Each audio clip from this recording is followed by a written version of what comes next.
షేక్ చేస్తున్న deep seek artificial intelligence రంగంలో చైనాకు చెందిన స్టార్టప్ సంస్థ డీప్ సీక్ సరికొత్త సంచలనంగా మారింది. 2023లో లియాన్ వెన్ఫెంగ్ దీన్ని స్థాపించారు. చాటి జీపీటీకి పోటీగా ఆర్ పేరిట ఈ సంస్థ ఆవిష్కరించిన కొత్త ఏఐ మోడల్ కృత్రిమ మేధలో అమెరికా ఆధిపత్యానికి సవాలు విసురుతోంది. పూర్తి అడ్వాన్స్ ఏఐ మోడల్ కోసం దాదాపు అన్ని సంస్థలు డబ్బులు వసూలు చేస్తుంటే ఈ సంస్థ మాత్రం ఉచితంగా సేవలందిస్తోంది.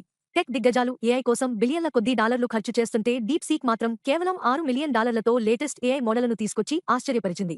దీని దెబ్బకు ఎన్విడియా, మెటా, మైక్రోసాఫ్ట్ వంటి దిగ్గజ కంపెనీల షేర్లే కుదుపునకు లోనయ్యాయంటే పరిస్థితిని అర్థం చేసుకోవచ్చు. అంతేనా? అనతి కాలంలోనే Google play store, Apple app స్టోర్లో అగ్రస్థానాన్ని కైవసం చేసుకుంది. ఓపెన్ఏఐ ఒకటి మోడల్తో పోలిస్తే మేథమెటిక్స్, కోడింగ్, రీజనింగ్ వంటి అంశాల్లో సమానమైన పనితీరును కనబరుస్తోందంటూ నెటిజన్లు కొనియాడుతున్నారు. డీప్ సీక్ పనితీరును ఓపెన్ఏఐ సీఈఓ శామ్ ఆల్ట్మన్ ప్రశంసించారు. అమెరికా కంపెనీలకు ఇది ఒక మేల్కొలుపు అంటూ ట్రంప్ వ్యాఖ్యానించారు. ఈ ఏఐ మోడల్ చైనా సంబంధిత ప్రశ్నలకు సమాధానాలు దాటవేస్తోందన్న ఆరోపణలు ఉన్నాయి.